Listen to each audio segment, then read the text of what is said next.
Underscore underscore underscore underscore underscore underscore underscore underscore underscore underscore POV narration underscore underscore underscore underscore underscore underscore underscore underscore underscore underscore. Wolfram's plan was quite simple. He could provide evidence of his group being just mercenaries. By doing so, he'd be able to take away attention from him and his men. He'd basically be feeding the authorities information and directing all of the blame onto that shady organization that had hired them. Of course, Wolfram had no way of knowing said organization. But he did know one of their employees/associates. The shape-shifting intruder that had played at being part of their group for every single heist. The heroes that heard of this were feeling quite odd. They didn't really know what to make of the situation. Especially Mirko, she was quite interested when hearing that the group was actually not of criminals. But she was visibly disappointed when hearing that the only person she found interesting in it was the actual enemy. The others were just weaklings in her eyes. She had seen Beru, in disguise, clean up after them repeatedly in every heist. He was basically the only reason the mercenary group could always escape perfectly. And, now, he was the target of the entire police force, the mercenary group, that was now working with the police, and a large coalition of extremely powerful heroes. She was also part of that group. She specifically asked to join, as she had a score to settle with the strange man. Although, Mirko did detest the guts of their leader. As he dared to also call her by name. She wanted to decapitate him then and there. But she held herself back. Currently, she had bigger fish to fry. Part of that group was also Edshot, Endeavor, and even the symbol of peace. All Might. How exactly did this random villain catch the attention of the authorities to that extent? Well, not only was he part of a mysterious organization that seemed to want to cause chaos randomly, but he also seemed to have ties to someone else. That person clearly had two different quirks. That unnamed gigantification quirk, and that quirk that he used to change appearances. This made a few speculate that this organization had some ties with All for One. Which meant that there would be many members with multiple quirks running around. They needed to immediately catch this one person for interrogation. That's why they needed to go all out. All Might immediately agreed when Night Eye told him about the details. Endeavor agreed after seeing that All Might agreed. The rest of the heroes were drawn in by the fact that the NR.1 and NR.2 heroes were joining hands to combat a villain. At first, the team was supposed to have around 20 pro heroes. But with the addition of these two, there were now 60. An astronomical number of highly trained heroes all prepared for combat. The entire part of the city where the heist was to take place was quietly evacuated. And Beru arrived exactly as Wolfram speculated. The heroes didn't really like working with Wolfram, and the police were also preparing to arrest his group afterwards. But, at least for now, they had a common enemy. And the person that they were surrounding was the only clue they had to find out of its identity. Damn, they got me pretty good. Was the only thought on Beru's mind currently. Still, he should have expected no less from a band of thieves. Although, they did manage to take him by surprise. Usually, criminals wouldn't really work with the authorities. But there he was, surrounded by both a band of thieves and highly respected heroes and policemen. The first one to rush in was the rabbit lady, who Wolfram called Rumi. Beru would refer to her as such. She made large strides and appeared in front of Beru. She tried to send a kick straight into his abdomen. Surprisingly, Beru did manage to catch the attack, making his hand larger and simply grabbing her leg. Rumi just stared at Beru with wide eyes as she tried to retract her leg. Afraid it ain't gonna be so easy, Rumi. Beru's voice sounded almost melodic. He quickly made his arm even larger and longer. He raised Rumi in the air and threw her into a crowd of heroes. One of the heroes with strength quirks stepped in front and caught her, managing to avoid her injuring any of the other heroes. All Might, who was on a time, didn't really have the time to spare right now, so he rushed in quickly. His speed was a few levels above that of any other hero present. By the time he was in front of Beru, his fist was already cocked backwards, preparing a powerful smash to send the villain flying. Beru was forced to gigantify his other hand and put it in between him and the hero. Toshinori's punch connected, the shockwave sent everyone nearby flying away. Only Endeavor managed to hold his ground, as well as a few others. All Might felt his punch connect, yet he could tell that the villain didn't receive much damage. He saw how the muscles on that gigantic arm trembled and absorbed most of the shock before it reached any bones. Then, taking him by surprise, Beru swiped him to the side. All Might was sent flying through quite a few buildings as Beru's hand also ruined the surrounding ones. Beru was about to turn around and jump away, but his path was quickly cut off by a stream of flames, one that he took head-on. But what he didn't expect was someone to use that opportunity to appear above him. Rumi had already recovered from the shock, and she was even angrier than before. She jumped in the air and appeared above Beru as he was inside Endeavor's flames. She delivered an axe kick into his head, sending him flying into the concrete street. His landing wasn't a pleasant one. The force and momentum of his body hitting the concrete managed to fracture it entirely, as well as push some of the debris from the collapsed buildings away. Nice one! She shouted to Endeavor, who just huffed a bit. As he looked at the crater, where Bear was already getting up. To the surprise of the two heroes, he seemed to be completely fine. All Might also appear back onto the field, climbing out of some debris and looking at the situation with a bit of shock. This is getting quite annoying, that was all the villain said after taking a hit head-on from the symbol of peace, Endeavor, and Mirko. But they could tell that he wasn't unscathed. Rumi saw that he was a bit unstable when getting up, meaning he was only playing around at appearing unharmed. Humph. Don't think you're getting out of this alive. Wolfram was the next one to act. He was among the people that managed to resist getting pushed away by All Might's punch. His hand was already connected to a piece of metal, which he had connected to the underground pipe system. Bear's body was quickly entangled in steel wires and encased. The heroes didn't believe the situation was over yet.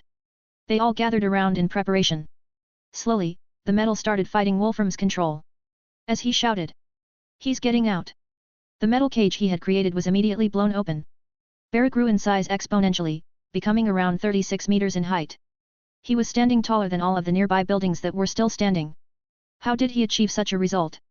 The gigantification quirk of his could only allow him to grow to around 22 meters. But, when combined with a few enhancing quirks, that limit could be slightly raised at the cost of stamina. One of the nearby heroes also grew in size. It was Mountain Lady. She grew at around 20 meters and tackled the gigantic villain. At least, she tried to. The villain simply pushed her away. He grabbed her leg and proceeded to use her as a bat to swat away all of the nearby buildings and heroes. That all happened in less than 3 seconds. She didn't have the time to undo her gigantification. All Might was the one to stop that. He jumped up, reaching Bear's head, and punched with yet another smash. Bear was forced to let go of Mt. Lady. She was thrown off and she reduced her size. Another hero caught her as she was about to crash into the ground. Bear, however, still didn't manage to block the hit. It made him fall to the side, with his head tilted in that direction. While in that motion, Bear landed a slap onto the hero, swatting him into the ground like he would a fly. Bear quickly reduced his size, as he twirled in the air and landed on the ground. Where he had shot, quickly extended his fist and punched him into the stomach. A punch Bear just took, he grabbed the hero's fist as he threw him away into the distance. "Damn, can't you guys just let me go or something?" Bear asked as he looked at the heroes that were gathered around him. "I'm afraid that isn't possible," All Might said as he wiped the blood from his lips. That previous hit had gotten him quite good. "Yeah, you're clearly dangerous," said Mt. Lady. She was salty because she was used as a bat. "Oh, man, I was basically just sent to make sure there were no casualties," Bear said while waving his hands around. "Yes, but we need to know who sent you, why, and what is your connection with All for One," All Might said as he clenched his fist. "Wow, haven't heard that name in ages. Didn't that bloke die or something?" "I don't know much about All for One." Bear was about to give the heroes some bogus answers to distract them. "A perfect plan. Then would you like to explain why you have more than one quirk?" asked one of the heroes present while staring at Bear.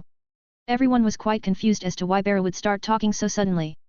There was this doctor, forgot his name, he basically gave away extra quirks for research data. He was an associate of All for One, at least I think so. Bear just gave them some basic information about Kaihude. Just as the heroes were about to ask another question, he jumped away. He traveled from building to building. But some were right on his tail. His distraction had only worked momentarily, and some didn't fall for it at all. "Villain! Stop right there!" All Might had already reached him. He was about to deliver another punch to the villain. But the villain just made his leg larger and kicked him in the side, sending him flying away. That move did slow him down though, allowing Endeavor to catch up to him quite quickly. But his stream of fire was promptly ignored as Bear still jumped away.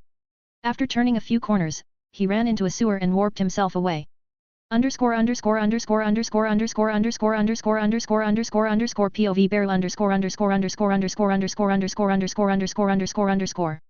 Damn, that was pretty intense. Fighting with that many people while not wanting to seriously injure any of them is really difficult. I had to be careful with my attacks constantly. Even then, I'm pretty sure I broke a few bones.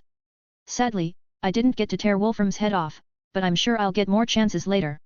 So that doesn't matter. Well, time to talk about this with someone. I turned back into myself and directly warped to Oyama's office. She was looking at the news with anger. "I'm guessing you don't need me to explain all that much," I said as I sat down. She promptly ignored the stench of sewer that came off of me and just sighed. "I'm sorry for this. Our organization should have been more careful." She bowed her head a bit as she looked at her desk. Her apology was worded out nicely, but her eyes are still pretty cold. "No need for that, but now the authorities are looking for some non-existent organization or something like that," I said while waving my hand around. She just apologized, so if I just rub it in her face that would make me look quite rude.